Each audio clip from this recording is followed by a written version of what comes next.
아주 오래전 우리 딸내미가 초등학교 다닐 때 얘기예요. 이제 연말을 앞두고 저녁 식사를 하는 중에 우리 딸내미가 아내하고 이렇게 말을 주고받는 가운데 제가 아내 편을 좀 들었습니다. 그랬더니 우리 딸내미가 저더러 그러는 거예요. 아빠는 왜 엄마 역정을 두는 거야? 라고 얘기를 하더라고요. 그래서 제가 아이를 좀 가르쳐야 되겠죠. 유빈아, 그때는 역정이라고 하는 게 아니라 역성 둔다고 하는 거야. 역정이라는 말은 역정 낸다, 즉 화낸다라는 말이야 라고 제가 얘기를 했어요. 그랬더니 얘가 겸연쩍게 웃으면서 그렇구나, 역성 그러더라고요. 그래서 제가 아이한테 웃으면서 내가 국어는 좀 하잖아, 과학은 좀 못하지만 이렇게 얘기를 했어요. 그랬더니 이 녀석이 제 말을 받아가지고 하는 말이 과학은 내가 좀 하지, 과학은 내가 좀 하지 라고 얘기를 하는 거예요. 부녀간에 아주 잘난 척이 쩔지요. 제가 그 말을 받고 우리 딸내미한테 이런 얘기를 했어요. 그럼 과학은 우리 딸이 잘하지, 참 존경스러워 라고 얘기를 했더니 우리 딸이 또 한마디 덧붙여서 온 가족이 다 웃었습니다. 존경스러우면 존댓말을 쓰든가 라고 얘기를 하는 거예요. 그리고 이제 며칠이 지났어요. 새해가 되어서 새해에 우리 아내가 떡국을 끓여줬는데 이제 그 떡국을 먹으면서 이제 제가 첫 술을 뜨면서 이렇게 말했죠. 그래, 떡국을 먹어야 한 살 더 먹지. 그러면서 이제 떡국을 먹기 시작하니까 우리 딸이 또 그러는 거예요. 그럼 난 한 40그릇 먹어야 되겠다. 우리 아빠가 존댓말 좀 쓰게 라고 얘기를 하는 거예요. 그때 나이로는 아마 얘가 40그릇 먹고 40살 더 먹으면 저보다 나이가 앞서는 모양입니다. 애가 저한테 상당히 존댓말을 듣고 싶은 모양이에요. 근데 이렇게 존댓말을 들을 수 없는 자리에서 존댓말을 듣고자 하는 것도 문제이지만 그보다 더 큰 문제는 뭐예요? 존대를 해야 될 대상에게 존대하지 않는 그런 시대가 오늘 되고 있다는 게 우리의 문제가 아닐까 하는 생각을 합니다. 여러분들, 지하철에서는 상당히 여러 가지 일들이 일어납니다. 오래전에 지하철 막말려라고 하는 검색어가 하루 종일 검색순위 1위에 올랐던 적이 있어요. 그때 지하철 막말려라고 하는 그 여인의 이야기가 동영상으로 떠 있는데 저도 그걸 봤어요. 물론 거기에는 그녀가 자기 앞에 서 있는 할아버지 또 자기 옆에 있는 할머니에게만 쏟아붓는 어리석은 말만 보여지지만 그녀가 앉아 있는 자리가 경로석이에요. 그래, 아마 경로석에 앉아 있다 보니까 앞에 할아버지가 오시고 옆에 할머니가, 제가 생각할 때는 이 할아버지한테 자리를 양보해라, 아마 그렇게 얘기했던 것 같아요. 그런데 거기에 나오는 동영상에는 그 20대 초반의 젊은 아가씨가 그 할머니에게나 그 할아버지에게 그야말로 온갖 욕을 섞어서 함부로 말하는 그 동영상이 거기에 나오고 있더라고요. 어쩜 저럴 수 있을까? 존대는 고사하고 최소한의 경어가 실종된 그런 모습을 보면서 어쩌면 그것이 오늘날 이 시대의 세태가 아닐까 하는 생각을 해봅니다. 제가 전에 있던 교회에서도 그런 경험을 한 적이 있어요. 우리 아내보다도 어린 나이에 남선교회 집사님인데 이분이 우리 아내한테 말할 때 반말지거리를 하는 거예요. 이게 교회 안에 권사님들이 우리 아내가 어릴 때 저랑 사모로 목회를 하다 보니까 권사님들이 간혹 그렇게 반말을 하게 되는 경우들도 있습니다만은 사실은 그런 때도 조금 마음은 껄쩍지근하거든요. 근데 나이도 어린 남자 집사가 자기 깐에는 이제 사모한테 친하다는 느낌으로 그렇게 말하는 거지만 목사가 아닌 그냥 남편의 입장에서 들어도 아니, 저 사람은 왜 우리 아내를 자기 아내나 여동생쯤으로 생각하고 저렇게 함부로 말을 하나, 그런 생각이 들었어요. 그래, 몇 번을 그러는 걸 제가 참고 지나다가 제가 한 번은 그런 말을 저도 모르게 하게 되었어요. 집사님은 왜 사모한테 너무 말끝마다 말끝을 잘라 먹는 거 아닌가요? 라고 얘기를 했어요. 저는 딱 그 한마디 했는데 자기는 그 말도 기분이 나빴던 모양이더라고요. 근데 자기는 그 말도 기분이 나쁜데 자기는 그 기분 나쁜 일들을 늘 자주 반복하는 그런 어리석음들이 오늘 우리들에게 있다라고 하는 거예요. 그렇다고 제가 이 시간에 목사를 사모를 존대하고 존중해라 이런 얘기 하려는 게 아니에요. 오늘 이 시대가 요즘 세상이 너무나 존중이나 존대의 대상에 대한 기본적인 마음조차 실종시켜가는 그런 시대라는 거예요. 문제는 그 마음과 태도가 하나님을 향해서조차 발동하게 되어진다는 사실입니다. 평상시에 사람에게 하던 마음의 태도가 하나님을 향하기도 한다라고 하는 거예요. 그 제일된 태도가 뭐냐? 하나님의 은혜에 대한 마음입니다. 은혜를 사모하는 간절함도 없고 은혜를 기억하고 감사하는 겸손함도 사라지고 있다는 거예요. 여러분, 이것은 하나님됨을 무시하는 불경이 될 수도 있고요. 무엇보다 하나님의 은혜로 살아야 하는 우리 신앙 인생들에게는 치명적 위기를 초래할 수 있다는 거예요. 왜 그렇습니까? 우리는 하나님의 은혜로 사는 사람들이기 때문에 하나님의 은혜 없으면 우리는 한 발자국도 나아갈 수 없는 사람이기 때문에 그러니 하나님이 하나님인 걸 알아야 되고 그 하나님의 은혜를 열망해야 된다는 거예요. 세계적인 설교자인 셀린 휴즈라고 하는 분의 책 하나님의 경이로운 선물 은혜라는 책에 보면 하나님의 경이로운 선물인 이 은혜가 언제나 우리와 함께하고 있으며 그것이 우리를 지지하고 있음을 확신해라 라고 강조를 해요. 은혜가 저와 여러분과 함께하는 줄로 믿습니다. 또한 교회의 분열 등 개인과 교회 공동체의 이 다양한 문제들도 하나님의 은혜면 다 다룰 수 있다는 거예요. 하나님께서 예수님을 통해 우리를 위해 하신 일들을 깨달을 수만 있다면, 다시 말해 은혜를 알고 은혜를 유지할 수만 있다면 우리의 신앙이 성장하고 성숙한다라는 사실을 일깨워주고 있어요. 저와 여러분은 예수 그리스도의 십자가와 부활로 구원받은 사람들입니다. 안 믿으세요? 믿으십니까? 이 구원의 은총을 누구나 다 기억하면 되는 거예요. 우리 늘 고백하잖아요. 나 같은 죄인 살리신 주 은혜 놀라와. 바로 그렇습니다, 여러분. 너나 없이 잘나지 못한 우리 죄인이 아버지 하나님의 은혜 때문에 당신의 아들을 내주신 은혜, 십자가에 달려 죽으시고 부활하신 그 은혜 때문에 우리가 구원을 받은 거예요. 근데 많은 신앙인들이 이걸 잊어버려요. 내가 어떤 상황에서 구원받았던 사람인지를 잊어버려요. 이 가장 기본적인 은혜를 잊어버림으로부터 우리의 문제는 시작이 되는 거예요. 문제는 풀리지 않고 더 자꾸 꼬여가는 거예요. 그래서 저는 늘 묻고 싶어요. 예수님이 십자가와 부활로 구원하신 은혜를 입으셨습니까? 라고 묻고 싶어요. 왜? 그 은혜를 안다면 우리가 지금 말하고 행동하는 것이 과연 은혜를 아는 사람으로서 말하고 행동할 수 있는 일이냐라는 물음이 뒤이어지기 때문에 그렇다는 거예요. 여러분, 오늘 새해 주제의 본문 말씀 첫 번 1절에서 말하지요. 뭐라고 얘기하냐면 너는 그리스도 예수 안에 있는 은혜 가운데서 강하고, 여기서 은혜가 무엇인지를 바로 말씀해 주고 있어요.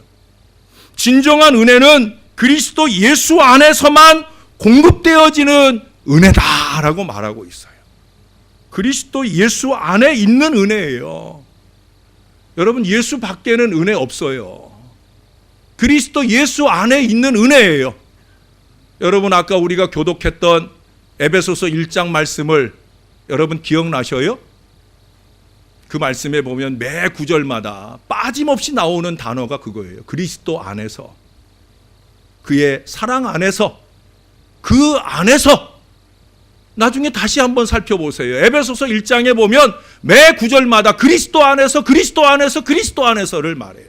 왜? 그게 우리 신앙의 근거니까. 그리스도 안에 구원이 있고 그리스도 안에 은혜가 있는 거예요. 여러분, 예수 밖에서 우리 안에 넘치는 그 무엇은 은혜 아닙니다. 때론 그것은 사단의 저주일 수도 있습니다. 제가 한번 여러분들에게 여쭤볼게요. 우리가 거짓과 술수로 불의한 재물을 많이 갖게 되었어요. 은혜예요, 아니에요? 아니죠? 예? 초등학생들 데려다 놓고 물어도 거짓과 술수로 얻은 물질이 어떻게 은혜라고 말할 수 있느냐라고 말할 거예요. 우리가 건강해서 내 아내 이해에, 내 남편 이해에 또 다른 애인을 많이 두었어요. 건강 주셔서 은혜예요? 은혜예요, 아니에요? 아니죠. 은혜 아니에요. 예? 아이들이 학교에서 컨닝해가지고 성적을 잘 유지해요. 설사 막 찍었는데 그 문제들이 잘 맞아가지고 좋은 점수를 얻었어요. 은혜예요, 아니에요? 아니에요. 은혜 아닙니다. 절대 은혜 아닙니다. 여러분, 어떻게 참된 은혜를 우리가 얻을 수 있겠습니까? 얼마 전에 제가 요한복음 15장 7절의 말씀으로 여러분들에게 설교한 적이 있어요. 우리가 그리스도 안에 있으면, 그리스도의 말씀이 우리 안에 임하면 그것이 은혜인 줄로 믿습니다. 거기 말씀하잖아요. 무엇이든지 원하는 대로 구하라. 그러면 얻는다. 은혜를 받는다. 여러분, 예수님께서는 우리를 놀라운 존재로 만드시는데 관심이 있지 않으셔요. 예수님의 관심은 어디 있는 줄 아셔요? 우리 안에 우리와 함께 사시기를 원하셔요. 왜 우리더러 자꾸 거룩해져라, 거룩해져라, 신령해져라, 신령해져라, 이 부족한 종의 입술을 통해 자꾸 말하게 하시느냐? 예수님이 우리와 함께 살고 싶으니까. 거룩하신 예수님이 우리 안에 거하시려면 우리가 거룩해야 되니까. 그래야 우리가 열망하는 그리스도가 임마누엘로 우리와 동행하시니까. 이 사실을 인식하면 우리의 마음속에 거룩한 침묵이 생기고 하나님을 경배하는 마음으로 행동할 수 있게 된다는 거예요. 거기에서 은혜 충만한 삶이 나오게 되어지는 거예요. 은혜의 주님이 우리 안에 있으면 실제로 어떤 일이 벌어지는가? 여러 가지 은혜가 있지만 무엇보다 제일 중요한 은혜의 첫 번째 작업이 뭔지 아셔요? 하나님이 우리에게 은혜를 주시며 가장 기본적이고 첫 번째로 이루고자 하시는 작업이 있어요. 그게 뭐냐면 자아가 깨지는 거예요. 자기가 깨지는 거예요. 이게 되지 않고는 은혜 받은 거 아니에요. 은혜는 자기가 깨질 때 오는 거예요. 여러분, 옛날 여러분 은혜 받았던 첫 순간을 기억해 보셔요. 눈물 질질 흘리며 그 은혜의 첫 순간 어떻게 주님이 여러분들에게 다가오셨어요? 내가 깨지니까. 깨어진 내 마음 가운데 주님이 들어오시며 그렇게 은혜가 출발이 되었잖아요. 진실한 신앙이라는 건 자기라고 하는 이 껍질이 깨지는 거예요. 사람이 자기를 깬다는 게 참 힘든 일이지만 복음과 말씀으로 자기를 깰 수만 있다고 하면 그것처럼 복된 게 없어요. 목사가 목회를 하면서 제일 어렵고 답답한 일이 그겁니다. 자기의 깨어짐, 이게 없다는 거죠. 말씀으로 깨지든지 고난으로 깨지든지 자기가 깨지는 경험이 있어야 하나님의 은혜가 임하기 시작하는, 그게 진짜 은혜인데 그게 안 되는 거예요. 여러분, 우리가 아무리 많은 눈물을 흘려도, 아무리 많은 찬양을 하여도, 아무리 악을 바락바락 쓰며 기도한다고 할지라도 내가 깨지지 않으면 그것은 진정한 은혜 받는 것이 아니라는 거예요. 안타깝게도 많은 신앙인들이 이 자기 깨기를 못한 채 은혜의 착각 속에 살아가고 있습니다. 여러분 말씀을 한 군데 찾아보십시다. 창세기 6장입니다. 성경의 첫 번째 책 창세기 6장, 거기 은혜 받은 사람 노아가 나오고 있어요. 6절부터 9절까지 읽어드려야 되는데 6절, 7절에 두 번 반복되는 말이 한탄하셨다는 거예요. 하나님이 사람을 창조한 일을 한탄하셨다. 8절 보겠습니다. 그러나 노아는 여호와께 은혜를 입었더라. 이것이 노아의 족본이라. 노아는 의인이요 당대의 완전한 자라. 그는 하나님과 동행하였으며. 여러분, 모든 사람이 하나님을 멀리하고 우상을 섬기고 타락한 그 환경 가운데서 믿음을 지키는 것이 얼마나 어렵습니까? 여러분의 가까운 지인들과 함께 식당에 갔어요. 다들 음식이 나오니까 숟가락을 듣고 밥을 먹기 시작합니다. 남들은 이미 다 식사를 시작했는데 나는 그때 고개를 숙이고 기도하는 것. 솔직히 여러분, 어렵고 힘든 일이잖아요. 집안 식구들이 다 모여서 제사상 앞에 다 절하는데 나는 거기서 신앙의 지조를 지키고 절하지 않는 것. 여러분, 그거 쉬운 일 아니잖아요. 경상도 말로 간띠가 부어야 가능할 수 있는 일이기도 하잖아요. 저는 이 제사 얘기만 나오면 가슴이 뭉클한 한 가지 기억이 있어요. 제가 아동부 사역을 할 때 아동부 아이 가운데 하나가 명절이 지나고 났는데 쩔뚝거리며 왔어요. 한쪽 다리에 화상을 입고 붕대를 칭칭 갖고 왔어요. 초등학교 4학년이에요. 제가 아이에게 어쩌다 다쳤냐 물었더니 이 아이가 자기 집에서 제사를 드리는데 다 제사상 앞에 절하는데 전사님이 저한테 가르쳐 주셨잖아요. 제사할 때 절하면 안 된다고. 이 4학년 아이가 절 안 하고 서 있으니까 아버지가 절하라고 그러니까 안 돼요. 절하라고 그러니까 안 돼요. 그러고 그 아버지의 손길을 피해서 도망 나가다가 제사 드리다가 중간에 국그릇 갖고 오잖아요. 밖에 뜨거운 국그릇 문 앞에 딱 갖다 놨는데 그건 모르고 문 열고 휘가닥 나가다가 국그릇을 탁 밟아가지고 그게 발등에 떨어지면서 홀라당 뒤어버린 거예요. 지금도 그 생각을 하면 가슴이 뭉클해집니다. 4학년짜리 아이가 그 믿음의 지조를 지키겠다고 그렇게 화상을 입는, 바로 그거예요. 지금 노아가 보여주는 신앙이 그겁니다.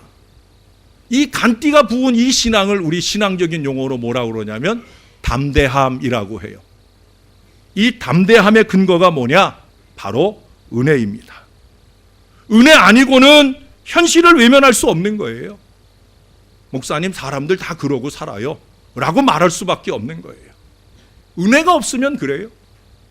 당시 모든 사람들이 하나님을 떠났고 하나님을 두려워하지도 않으며 하나님을 찾지도 않는 그 시대에 귀에 들리는 것이 다 죄악된 것이고 눈에 보이는 것이 다 하나님을 떠난 그 죄인들의 모습뿐인 그 환경 가운데 노아는 세상에 물들지 않고 세상과 타협하지도 않고 신앙을 양보하지 않고 하나님을 향한 그 영혼의 몸부림이 있었다. 영혼의 아픔과 고민이 있었다. 바로 그거예요. 어떻게 이것이 가능하냐?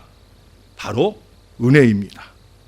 세상과 다른, 그것도 모든 고난이 예견되는 가운데서도 견고히 설 수 있는 것, 그것은 바로 은혜라는 거예요.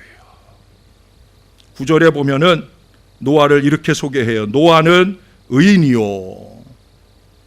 노아에게 보여진 의인은 사람들이 본 의가 아니에요.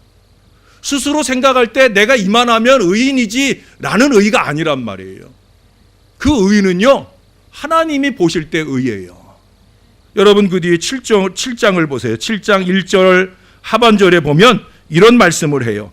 이 세대에서 내가 내 앞에 의로움을 내가 보았음이니라. 누가 하시는 말씀이에요? 하나님이 하시는 말씀이에요. 노아야, 내가 의롭다는 걸 내가 보았다. 하나님 보실 때 의롭다는 거예요. 호람되고 해보니 의롭다는 거예요. 여러분, 모든 사람들이 신앙을 버리고 하나님을 떠나 세상을 사랑하는 가운데 노아는 어떻게 하면 하나님을 기쁘시게 할까? 어떻게 하면 하나님을 영화롭게 할까? 어떻게 하면 하나님께서 좋아하실까? 이 거룩한 고민이 있었다는 얘기예요. 우리같이 연약한 인생들은 상상도 할 수 없는 간절한 고민이 이 거룩한 신앙 인생 노아에게 있었다라고 하는 거예요. 지금은 그때보다, 아니 지금보다 그때가 더 심각한 시기에 그는 그랬다는 거예요. 사랑하는 여러분, 오늘 여러분들의 고민은 도대체 뭡니까?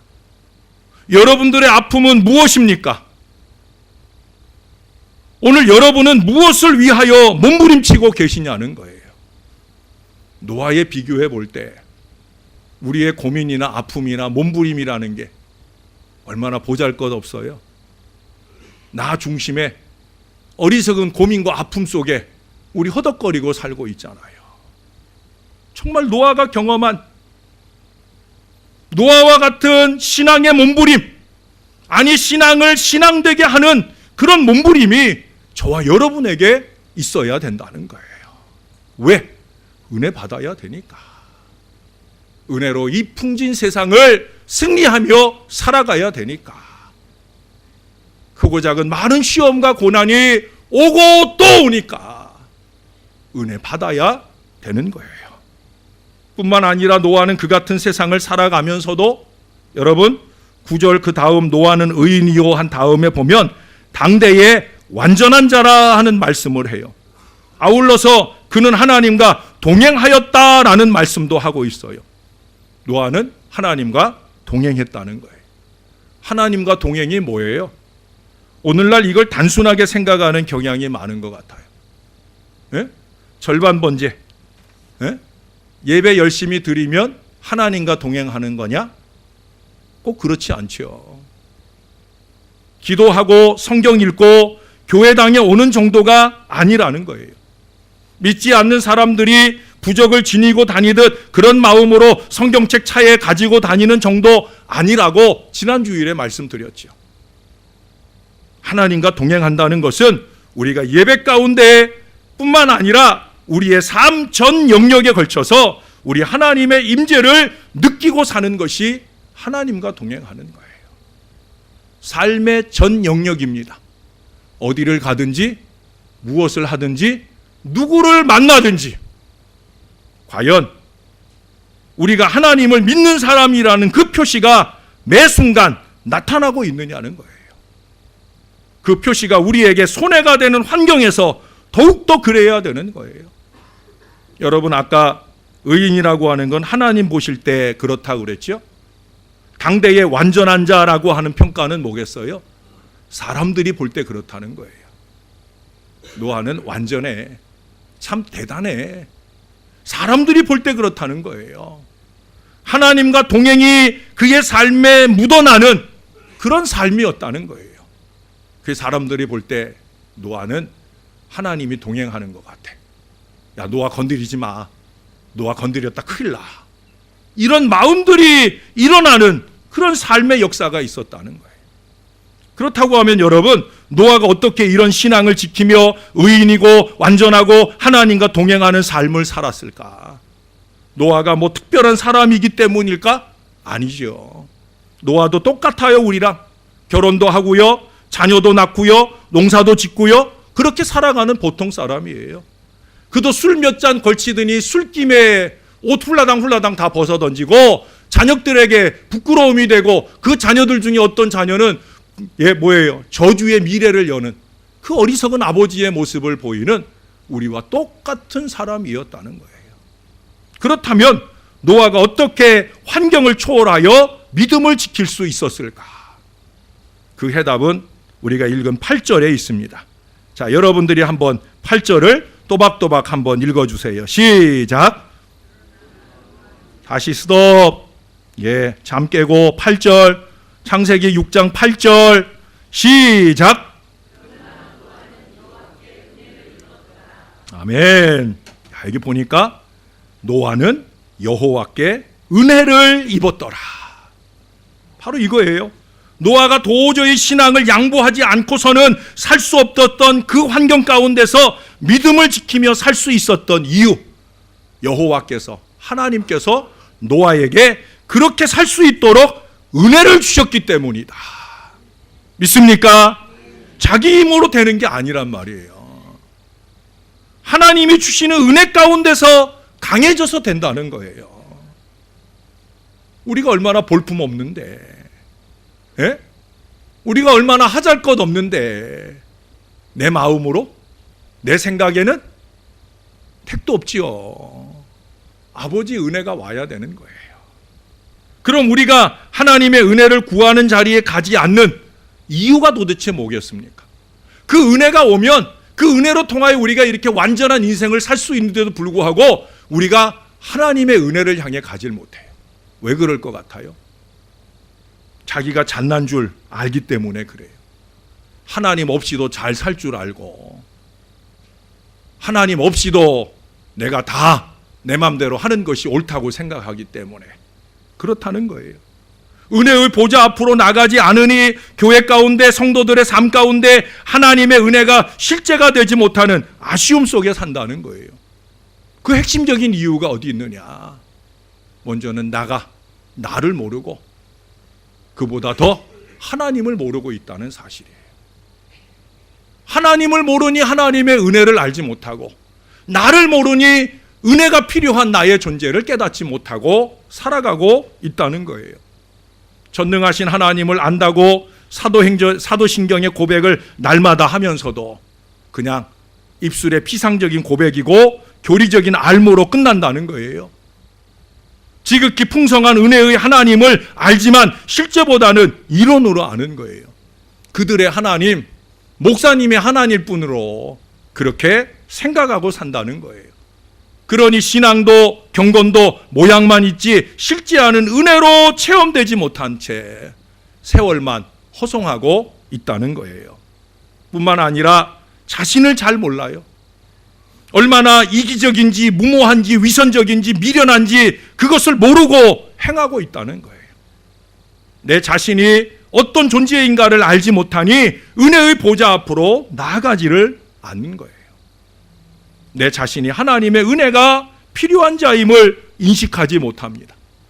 여러분, 이것이 얼마나 치명적인 무지인지 몰라요. 하나님을 모르고 나를 모르는 것, 하나님과 은혜의 관계를 맺지 못한 채 살아가는 치명적인 문제라는 거예요. 더 큰 문제는 그것이 자신에게 치명적인 위기라는 것조차 모르고 있어요. 그보다 더 심각한 것은 그런 상태가 스스로 진단될 때라도 여전히 은혜 밖에 머물러 있다는 사실이에요. 여러분, 말씀을 한 군데 더 찾아보십시다. 이번에 신약성경 고린도후서 똑같이 6장입니다. 고린도후서 6장입니다. 찾으셨어요? 고린도후서 6장 1절. 자, 여러분들이 한번 읽겠습니다. 시작.